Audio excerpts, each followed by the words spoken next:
সুপ্রিয় দর্শক, আসসালামু আলাইকুম। কেমন আছেন আপনারা? নিশ্চয়ই ভালো আছেন। আজকের ভিডিওতে আপনাদের সবাইকে স্বাগত জানাচ্ছি। আজকে আমি আপনাদের সাথে শেয়ার করব নর্মাল ডেলিভারির ভয় ও ব্যথাকে জয় করার সবচেয়ে সহজ উপায়। এছাড়া নর্মাল ডেলিভারির বিভিন্ন বিষয়ে অনেক টিপস ও ট্রিক্সও থাকছে। তাহলে চলুন মূল ভিডিওতে যাওয়া যাক। বাই দ্য ওয়ে, মূল ভিডিওতে যাওয়ার আগে একটা কথা বলি, আমি আমার চ্যানেলে pregnancy related, specially normal delivery related অনেক ইম্পর্ট্যান্ট তথ্য ভিডিও আকারে শেয়ার করে থাকি। এই তথ্যগুলো আমার পার্সোনাল এক্সপেরিয়েন্স ও আমার ডক্টরের সাজেশন থেকে নেওয়া। তাই আমার চ্যানেলটিকে যদি একবার আপনারা ভিজিট করেন, তাহলে আপনারা আপনাদের প্রশ্নাতীত মনের অনেক প্রশ্নের উত্তর পেয়ে যেতে পারেন। আমন্ত্রণ জানাবো আমার চ্যানেলটিকে একবার ভিজিট করে দেখার। এবারে চলুন মূল আলোচনায় যাওয়া যাক। আমি শুরুতেই বলেছি আজকে আলোচনা করব নর্মাল ডেলিভারির ভয় ও ব্যথাকে যেভাবে খুব সহজে জয় করবেন, এবং সেই সাথে নর্মাল ডেলিভারি নিয়ে অনেক টিপস ও ট্রিক্স সম্পর্কে। নারীর পূর্ণতা মাতৃত্বে। একজন নারী প্রথমবার যখন প্রেগনেন্সি কিটে দুটো দাগ দেখতে পান, ওই সময়ের মতো আনন্দময় সময় নিশ্চয়ই তার জীবনে দ্বিতীয়বারটা আসে না। এছাড়া প্রেগনেন্সি পিরিয়ডের প্রথম থেকে শেষ পর্যন্ত একজন নবাগত মা অনেক চড়াই উতরাই কষ্ট ব্যথার মধ্য দিয়ে যান, কিন্তু তার অনাগত সন্তান ভেতর থেকে লাথি দিয়ে, কুনুই দিয়ে, গুঁতো দিয়ে, খামচি দিয়ে মাকে উৎসাহিত করেন, মাকে সতেজ রাখেন। একজন নারী যখন ডেলিভারি রুমে হাজার কষ্ট সহ্য করে তার সন্তানকে জন্ম দেয়, তখন পৃথিবীর সব খুশি এসে জড়ো হয় যখন তিনি তার সন্তানের কান্নারত মুখটা দেখতে পান। আমি ডেলিভারির কথা বলছি। ডেলিভারির দুটো পদ্ধতি আছে, একটা হচ্ছে নর্মাল ডেলিভারি, একটা হচ্ছে সি সেকশন বা সিজার। 97% ডেলিভারি কিন্তু নর্মালি হয়ে থাকে, আর জাস্ট 2-3% ডেলিভারিটা সিজারে হয় বা সি সেকশন হয়। কেননা যখন মা ও বাচ্চা কোনো কঠিন পরিস্থিতি তৈরি হয়, বা মায়ের কোনো সমস্যা, বাচ্চার কোনো সমস্যা, অথবা ইমার্জেন্সি কোনো সিচুয়েশন যখন তৈরি হয়, শুধুমাত্র তখনই কিন্তু সিজার করাতে হয় বা সিজার করা হয় মা বাচ্চার নিরাপত্তার জন্য। কিন্তু বর্তমান সময়ে অনেক অসাধু ডাক্তার আছেন, অসাধু ব্যবসায়ীরা আছেন, যারা নিজেদের স্বার্থের জন্য মানুষকে ভুলভাল বুঝিয়ে সুস্থ মানুষকেও সি সেকশন বা সিজারের দিকে ধাবিত করছেন। আর এর ফলে একটা সুস্থ মানুষকে তারা অসুস্থতার দিকে ঠেলে দিচ্ছেন, বিভিন্ন ঝুঁকির দিকে ঠেলে দিচ্ছেন। কেন বললাম বিভিন্ন ঝুঁকি বা অসুস্থতার কথা? কারণ সিজার হচ্ছে একটা ছোটোখাটো অপারেশনের আগে পরে বিভিন্ন ধরনের ঝুঁকি থাকে, বিভিন্ন ধরনের সাইড ইফেক্টস থাকে। এছাড়া সিজারিয়ান পেশেন্টকে সারা জীবনভর কিছু না কিছু রোগশোক বহন করতেই হয়, মানতে হয় বিভিন্ন ধরনের নিষেধাজ্ঞা। কিন্তু নর্মাল ডেলিভারি তার সব কিছু থেকে সেফ ও সিকিওর। নর্মাল ডেলিভারির পেশেন্ট সারা জীবনভর ভালো থাকেন। সেই জন্য আমরা সবাই নর্মাল ডেলিভারি চাই, নর্মাল ডেলিভারিকে পছন্দ করি, নর্মালে বাচ্চা জন্ম দিতে চাই। এখন নর্মালে বাচ্চা জন্ম দেওয়ার ক্ষেত্রে কিছু জিনিস আপনাকে জানতে হবে। প্রথমেই আপনাকে জানতে হবে নর্মাল ডেলিভারিটা একটা প্রাকৃতিক পদ্ধতি। প্রাকৃতিক সব কিছুই ভালো। ধরুন আপনার একটা হাত কেটে গেছে, হাত কেটে যাওয়ার পরে আপনি সেখানে চাইলে মেডিসিন দিতে পারেন, মেডিসিন দিয়ে 2-3 দিনে ভালো হয়ে যাবে, কিন্তু সেটা একটা সাইড ইফেক্টসের সম্ভাবনা আছে। যদি সেটা আপনি মেডিসিন দিয়ে না করে প্রাকৃতিক বিভিন্ন উপায়ে, যেমন লতা পাতা ইত্যাদির রস দিয়ে বা ইত্যাদি উপায়ে যদি আপনি সেটাকে ভালো করতে চান, তখন সেক্ষেত্রে একটু সময় লাগবে, একটু আপনার ধৈর্য ধরতে হবে। ঠিক নর্মাল ডেলিভারিটাই হচ্ছে এরকম। এখানেও আপনাকে একটু সময় দিতে হবে, একটু ধৈর্য ধরতে হবে, প্রসেসটা জানতে হবে। নর্মাল ডেলিভারি ব্যাপারে অনেকের ধারণা, বিশেষ করে প্রথম মায়েদের ধারণা, বুঝি পেইন দিয়েই শুরু হবে। না, নর্মাল ডেলিভারিটা পেইন দিয়ে শুরু হয় না, যেখানে শেষ সেখান থেকে শুরু। মানে পিরিয়ড মিস হওয়া দিয়ে যেরকম আপনার প্রেগনেন্সিটা শুরু করবেন, তেমনি পিরিয়ড হওয়া দিয়ে আপনার ডেলিভারির ধাপটা শুরু হবে, নর্মাল ডেলিভারির ধাপটা শুরু হবে। নর্মাল ডেলিভারি সাধারণত নবম মাসে 37 থেকে 40 সপ্তাহে হয়, আর 37 থেকে 40 সপ্তাহের মধ্যেই কিন্তু আপনার ডেলিভারি প্রক্রিয়াগুলো শুরু হয়ে যাবে। মানে প্রথমে আপনি খেয়াল করবেন আপনার থকথকে থোকা থোকা উজ্জ্বল জেলির মতো সাদা স্রাব যাচ্ছে। এখন অনেকের মনে প্রশ্ন আসতে পারে, আমার তো প্রথম থেকেই স্রাব যায়। দেখুন, যে স্রাবটা যায় প্রেগনেন্সি পিরিয়ডে সেটা সবারই যায়, সেটা কমন স্রাব। কিন্তু আমি যে স্রাবটার কথা বলছি সেটা হচ্ছে স্পেশালি নর্মাল ডেলিভারি স্রাব। এই স্রাবটা থকথকে থোকা থোকা আঠালো জেলির মতো। অনেকের শুধু সাদা রঙের স্রাব যায়, অনেকের আবার এর সাথে রক্ত মিশ্রিতও যায়। তবে রক্তের রং কখনোই লাল হবে না, সেটা বাদামি বা হালকা গোলাপি বর্ণের হবে, একদম পিরিয়ডের প্রথম দিনের মতো, এবং আপনার ফিলিংসটাও হবে আপনার পিরিয়ড হয়ে যাচ্ছে বা পিরিয়ড হয়েছে এরকমটা হবে। স্রাবটা যেতে যেতে একটা পর্যায়ে দেখবেন যে 1 ফোঁটা 2 ফোঁটা করে পানি ভাঙছে। পানি ভাঙতে ভাঙতে একটা পর্যায়ে খেয়াল করবেন যে পেইন চলে এসেছে। পানি ভাঙার 24 ঘন্টার মধ্যেই পেইন এসে যায়। তবে এখানে একটা মোস্ট ওয়ার্নিং হচ্ছে, 1 ফোঁটা 2 ফোঁটা করে পানি ভাঙাটা স্বাভাবিক, কিন্তু যদি দেখেন যে আপনার ঝরঝর করে প্রস্রাবের মতো পানি ভাঙছে সেটা অস্বাভাবিক। কারণ ঝরঝর করে প্রস্রাবের মতো পানি ভাঙা মানে হচ্ছে অ্যামনিওটিক ফ্লুইডগুলো সব একসাথে বেরিয়ে যাওয়া, বা গর্ভের পানিটা একসাথে বেরিয়ে যাচ্ছে। এখন বাচ্চা শুকিয়ে যাবে, গর্ভের ভেতর মারা যাবে। তাই যখন দেখবেন যে 1 ফোঁটা 2 ফোঁটা করে পানি যাচ্ছে তখন ঠিক আছে, কিন্তু ঝরঝর করে যদি পানি যায়, প্রস্রাবের মতো যদি পানি যায়, তাহলে অতি অবশ্যই ডাক্তারের কাছে চলে যাবেন। 1 সেকেন্ডও দেরি করা যাবে না, দেরি করলে বাচ্চাকে হারাতে হবে। এরপরে পানি ভাঙা 24 ঘন্টার মধ্যে বলেছিলাম যে পেইন আসবে। সেই পেইনটা প্রথমে হালকা, তারপরে মাঝারি, তারপরে ভারী হবে। পেইনটা কখনোই এক নাগাড়ে হবে না।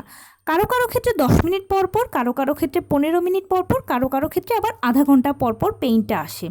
এরপরে একটা পর্যায়ে দেখবেন জরায়ুর কন্ট্রাকশন শুরু হয়ে গেছে, মানে জরায়ুর সংকোচন প্রসারণ শুরু হয়ে গেছে। বাচ্চা ভেতর থেকে চাপ দিচ্ছে, পাল্লা দিয়ে ডাক্তারও আপনাকে বাইরে থেকে চাপ দিতে বলবে।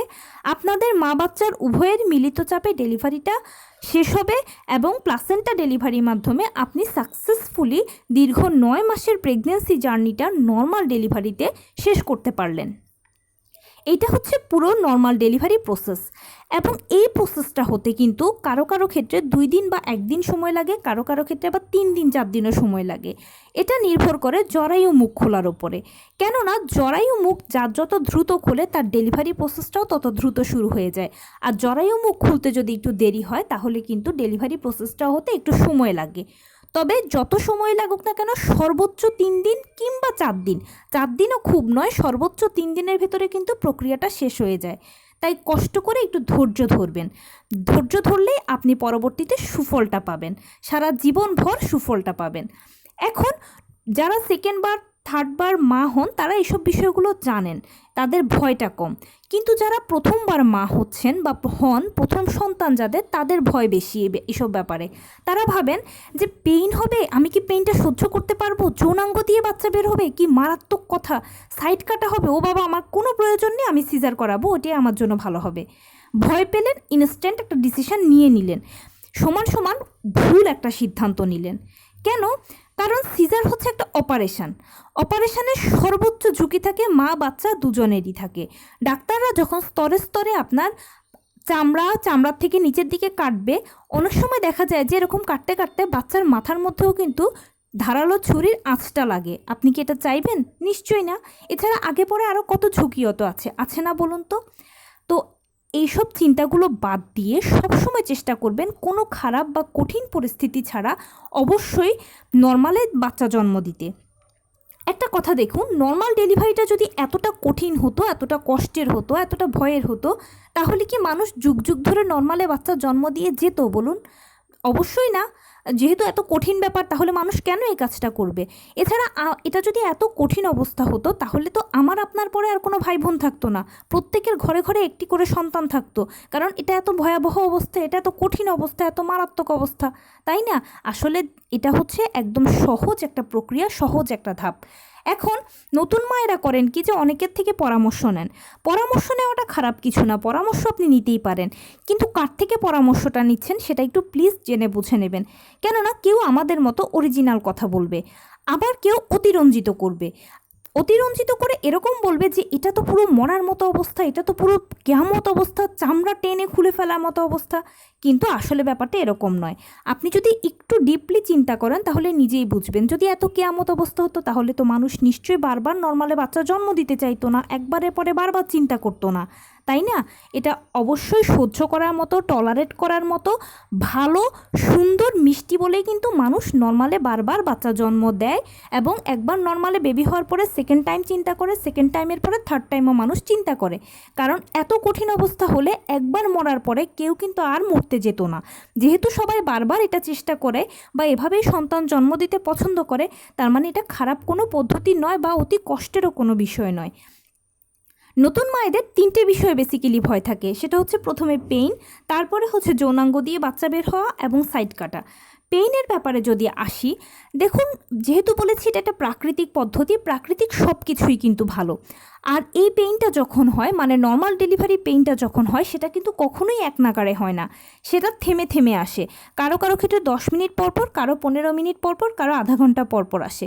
যখন আসে তখন 2-3 সেকেন্ড একটু ব্যথা হবে, এরপরে একদম চলে যাবে।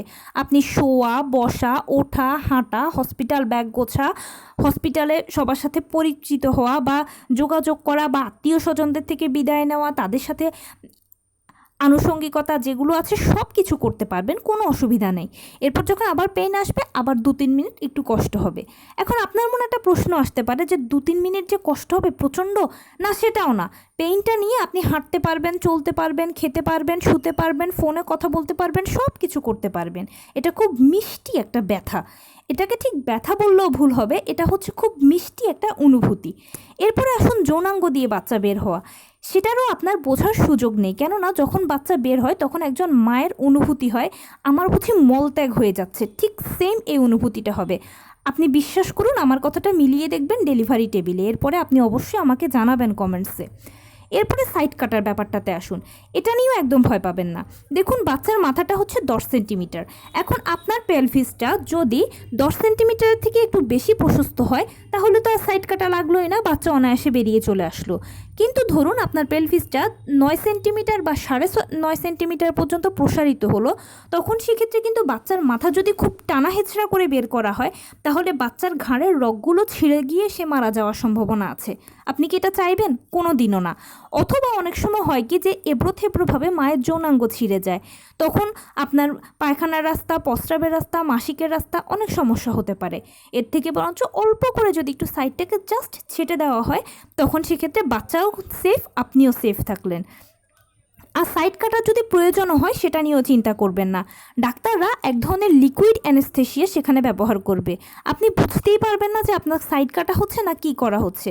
আর সবথেকে বড় কথা হচ্ছে, ডেলিভারির ওই সময়টাতে, ওই কয়েক সেকেন্ড সময়টাতে ডাক্তাররা র্যান্ডম একজন মাকে বলেন যে আপনি চাপ দিতে থাকুন, চাপ দিতে থাকুন।